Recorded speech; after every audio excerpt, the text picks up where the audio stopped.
Mês de maio, mês da família, quarentena, todos juntos em casa e dentro deste cenário, todos esperando que a linguagem ela seja perfeita para comunicar segredos da alma e necessidades presentes. Mas isso, na verdade, revela que esperamos muito da linguagem. O homem não consegue comunicar intensamente tudo que envolve a sua existência e sua vida. E muitas vezes se forma o ódio, a amargura, devido a essa corrosão de entendimento, porque por má interpretação a fala também fica ininteligível, ou seja, é a ocasião em que deveria se calar, se fala, no momento de falar se cala, e ocasião em que os conflitos surgem por falta de uma comunicação, de uma integração, de uma posição empática de estar no lugar do outro, que às vezes tem dificuldade para comunicar as agruras, as dores do seu coração, as turbulências da vida, né? Em muitos casos, depois que tiramos aquele entulho, aquelas coisas que está impedindo o bom relacionamento da família, neste contexto em que forçado a ficar em casa com certas privações, com certa reserva em todo sentido, o consumo já não gratifica tanto porque precisamos reduzir o consumo, então a satisfação na compra, no bem, no perecível, é reduzido, então falta muita gratificação. E nesse caso, quando nós jogamos de lado essas coisas que a gente pode entender como entulho, coisas que prejudicam a boa convivência, e começamos a abrir o nosso coração e começamos a nos revelar através de proximidade presentificada, quando nos sentimos próximo do outro, o outro próximo de nós, porque família é isso, né? De fato, por muitas vezes, é o segredo para se resolver um conflito familiar, esse sentimento de pertencimento, de estar com o outro estar com a gente, né?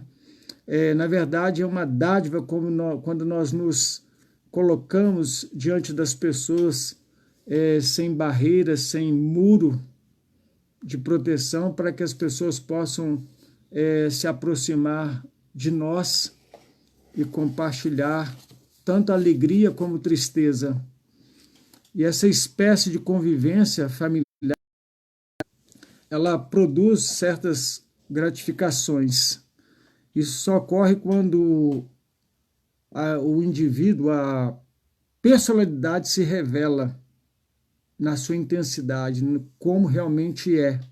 E não a pessoa vive amedrontada por não poder ser aquilo que ela é. Então ela tem que estar sempre maquiando. Obviamente nós vamos controlando alguns impulsos que confere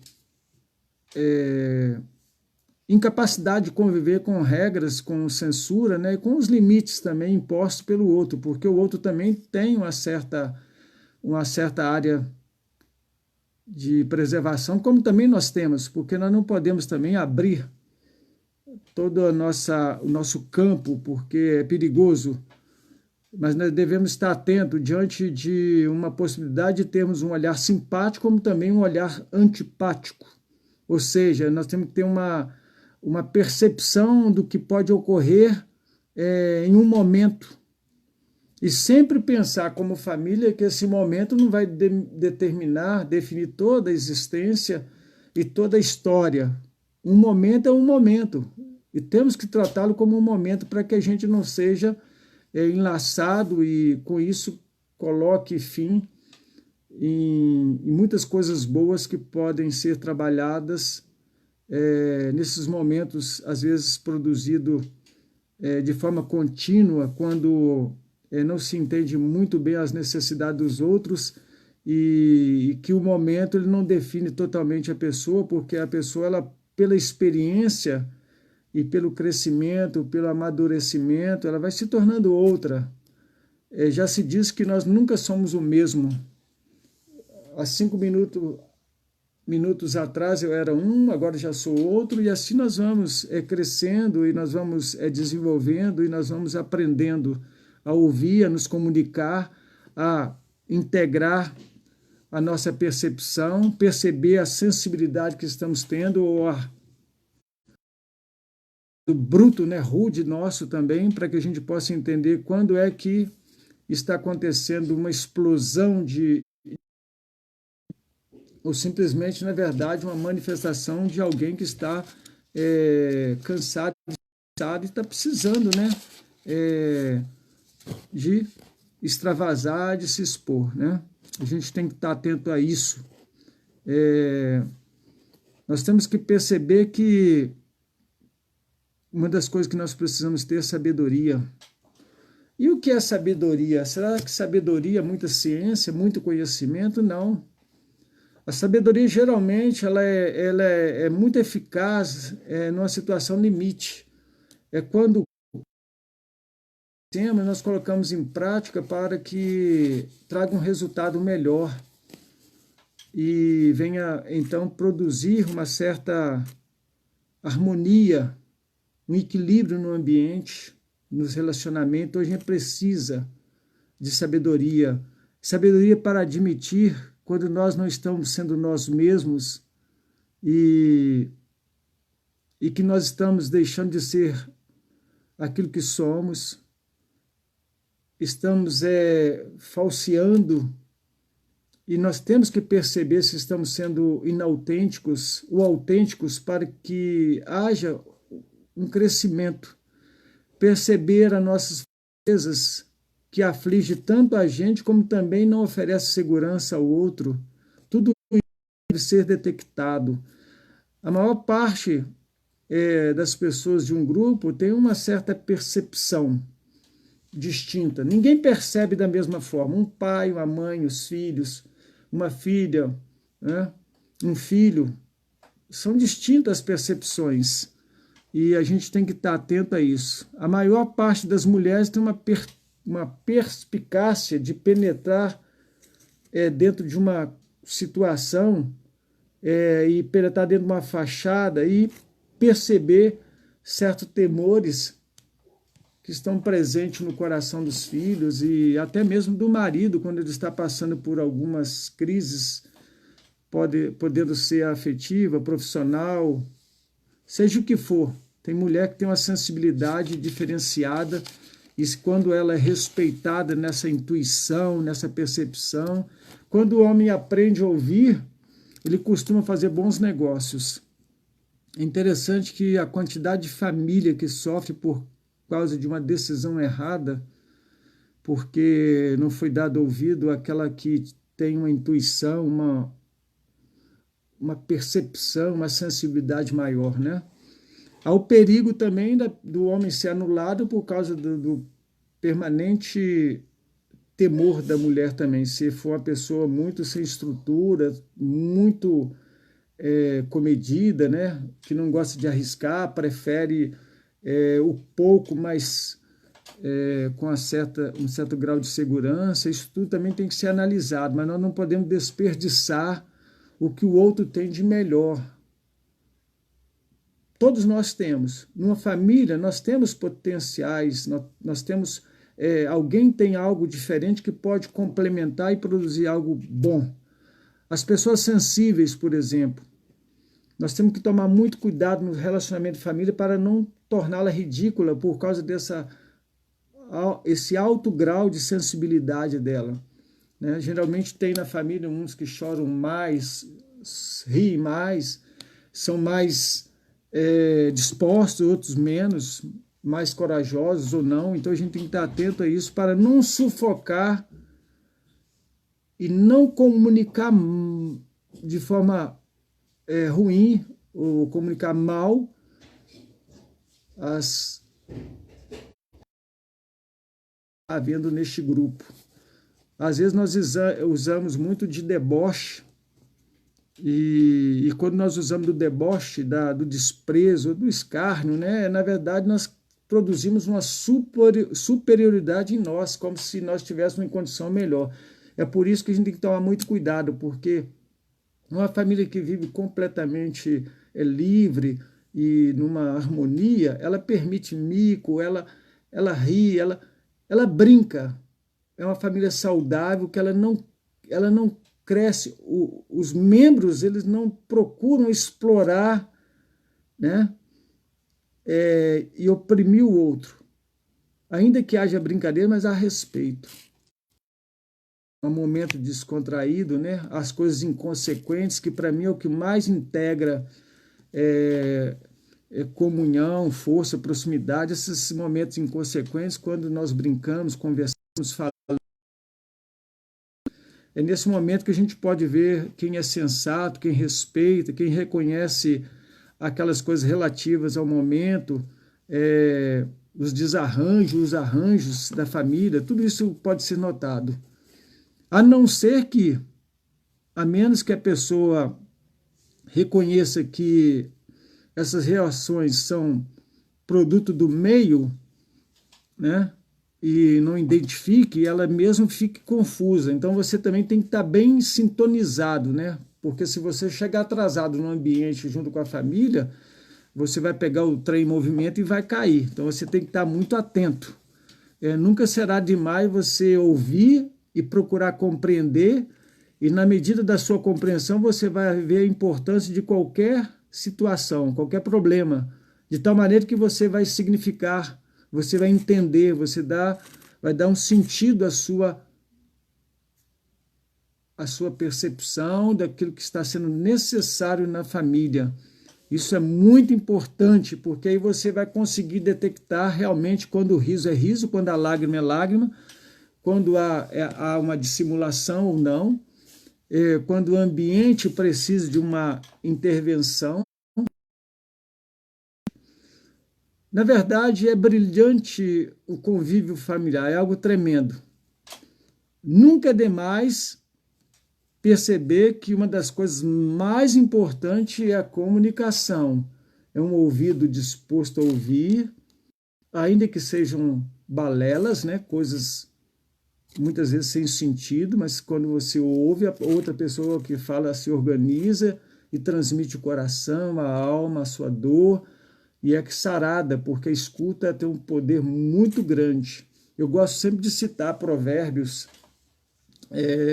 O sábio fala que o ouvir é ouro e o falar é prata. Isso é muito interessante. Então é muito melhor sermos sábios ouvindo, porque no muito falar há precipitação. Então nós precisamos comunicar e perceber e desenvolver uma habilidade desenvolvida num sentimento de profundo amor que vai nos capacitar a ver o outro além daquilo que é aparente, de tal maneira que nós vamos permitir que na família se cumpra o que a Bíblia pede, né? Levai a carga uns dos outros. E se assim fizerdes, se cada um de nós fizermos isso, nós estaremos cumprindo a maior lei de Cristo, que é justamente amar ao próximo como a nós mesmos.